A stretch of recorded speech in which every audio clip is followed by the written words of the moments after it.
a compaixão de Jesus. Eu quero te cumprimentar com a paz do nosso Deus, com a paz do nosso Senhor e Salvador Jesus Cristo. Aquele que se compadece, aquele que tem misericórdia, aquele que olha para dentro de nós, aquele que não prejuga, que não discrimina, né, que não condena, pelo contrário, ele vem para nos dar a salvação, uma salvação que ele conquistou para nós na cruz do Calvário. E eu meditando aqui no capítulo 9, versículo 35, 36, 37 e 38 do Evangelho de Jesus conforme escreveu Mateus, eu vejo que Jesus ele percorria todas as cidades e aldeias. Ele não ficava só nos pontos mais elegantes e nos pontos mais turísticos, ele percorria toda a cidade, as aldeias, os vilarejos. Ele não perdia a oportunidade de estar próximo de pessoas para que ele pudesse cumprir a sua missão. E o que ele fazia quando ele percorria essas cidades e aldeias? Ele ensinava na sinagoga, pregando o Evangelho. Então, qual é o nosso ensino? Qual é a nossa função como discípulos, como líderes, independente dos cargos, independente dos títulos, mas qual é a nossa missão em Cristo? Percorrer os lugares. Qualquer lugar por onde andemos é campo missionário. Pode ser na fila do banco, na feira, no mercado, enfim. Qualquer lugar, é uma oportunidade. E nós temos que ensinar as pessoas. De que forma? Pregando o Evangelho. Mas qual é o Evangelho, Veridiana? O Evangelho do Reino de Deus. Foi isso que Jesus veio fazer e nos ensinar. E Ele nos deixou esse legado. Quando Ele disse, vinde a mim, vós que estáis cansados, sobrecarregados, oprimidos. E depois, quando Jesus ele opera a obra em nós, então Ele diz, ide, pregai o Evangelho e fazei discípulos. Não adianta pregarmos o Evangelho, não adianta falarmos do Evangelho. Nós temos que permanecer na vida daquelas pessoas para quem falamos de Cristo. Nós temos que nos esforçar de alguma forma para que essas pessoas elas entendam o Evangelho da graça, para que elas se percebam e para que elas se tornem discípulos. Isso é a função de cada um de nós. Porque quando chegamos à presença de Cristo, éramos pecadores. Ainda somos. Só que hoje, redimidos, reconciliados com o Pai. E aqui a preocupação de Jesus era com essas pessoas. E o texto deixa isso bem claro, quando ele diz que Jesus percorria as cidades e as aldeias, ensinando nas sinagogas, pregando o Evangelho do Reino. Não existe um outro Evangelho. Não existe uma outra pregação, não existe uma outra forma de ensinar as pessoas a fazer discípulos, a não ser que as Escrituras sejam expostas das pessoas. E aí é óbvio que cada um tem um temperamento, cada um fala de uma forma, cada um tem uma didática, mas aqui o texto, e em outros textos também, quando se refere à pessoa de Jesus, diz que ele ensinava pregando o Evangelho. Não tem uma outra forma de ensinar sobre o reino, a não ser pregando o Evangelho e o Evangelho do reino.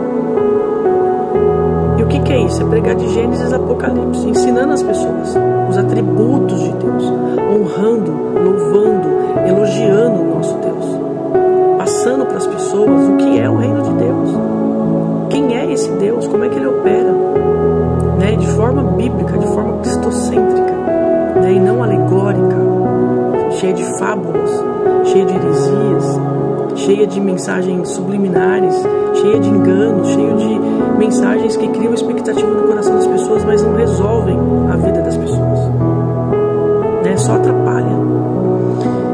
Então aqui ele ia pregando o Evangelho do reino, e ele curava as pessoas, e ao ver as multidões aqui, Jesus se compadeceu delas. Jesus olhou para aquelas pessoas. E por que ele se compadeceu? O texto responde. Diz assim o versículo 36. Ao ver as multidões, Jesus se compadeceu delas. Por quê? Porque estavam aflitas e exaustas, como ovelhas que não têm pastor. É triste, porque pessoas estão exaustas, deprimidas, ansiosas, com crise existencial. Pessoas estão assim à beira do suicídio, à beira do caos, à beira de um abismo. Por quê? Porque não estão recebendo o evangelho do reino. Então, assim, o evangelho que está sendo pregado, infelizmente, ele alimenta ali naquele momento, mas ele não vem causando uma transformação efetiva.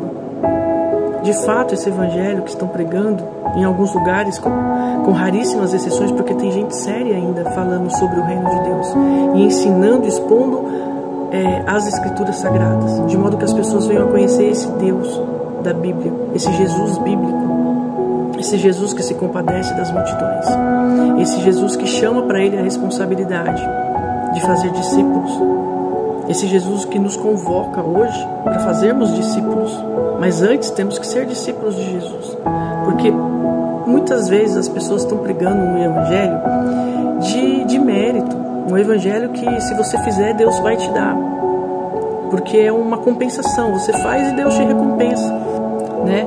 Então, assim, fica muito difícil a gente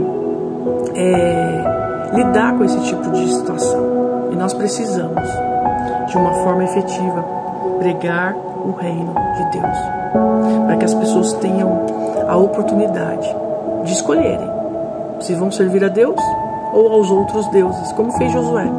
Num determinado momento ele disse: olha, vocês vão servir ao Deus verdadeiro, que tirou vocês da terra do Egito, da servidão, do pecado, ou vocês vão servir outros deuses? Vocês vão servir ao desejo do coração de vocês, às questões pessoais, aos sonhos? Isso vai criando uma expectativa no coração de muita gente. E aqui então Jesus, ele se compadece porque aquelas pessoas estavam aflitas e exaustas, como ovelhas que não têm pastor. E realmente não tinha. Mas hoje muitas são as pessoas que se intitulam como pastores, líderes e etc. Mas não estão dando às pessoas a palavra, o evangelho do reino, para que essas pessoas possam participar de uma forma efetiva das promessas do Senhor. Porque Deus, ele diz assim, né? Coloco diante de vós bênçãos e maldições. Escolham, pois, as bênçãos, para que vocês vivam, para que vocês herdem as promessas que eu estou te dando. Mas também, se vocês não quiserem obedecer, não tem problema, mas eu vou aplicar juízo. Então, assim, Jesus, ele nunca obriga a gente a fazer nada, mas a gente sabe que a desobediência nos afasta do amor de Deus, né? Da salvação, porque Deus, ele nos ama incondicionalmente. Mas a nossa função aqui não é dizer que só porque Deus me ama eu posso viver de qualquer jeito, posso pregar qualquer coisa, posso me comportar de qualquer forma. Nós temos um Deus santo e nós temos que ser santos.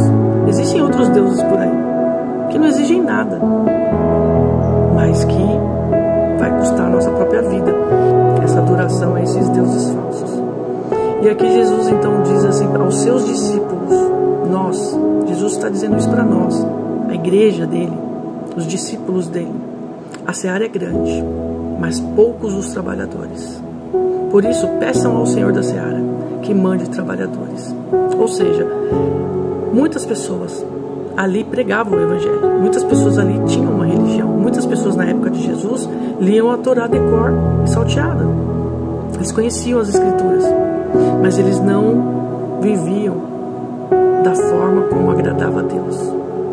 Os fariseus, os saduceus, os mestres da lei, né, aqueles que viviam ali na religiosidade e que Jesus repreende com rigor aquelas pessoas. Então, assim, nós não podemos ser esse tipo de pessoa. Religiosos, fariseus, saduceus, mestres da lei, sabe tudo de teologia, sabe tudo de Bíblia, mas não se compadece das multidões, não cumpre o chamado verdadeiro em Cristo Jesus, que é para salvar vidas e falar desse evangelho que sara, que cura, né, que nos tira do lugar das nossas aflições, né, que nos dá paz, que nos reconcilia com o Pai. É sobre isso que eu quero meditar com você. Espero que você leia a sua Bíblia, capítulo 9, versículo 35 ao 38, né, que nós possamos nos compadecer das multidões e que nós possamos correr para Jesus, para que Ele nos transforme em bons discípulos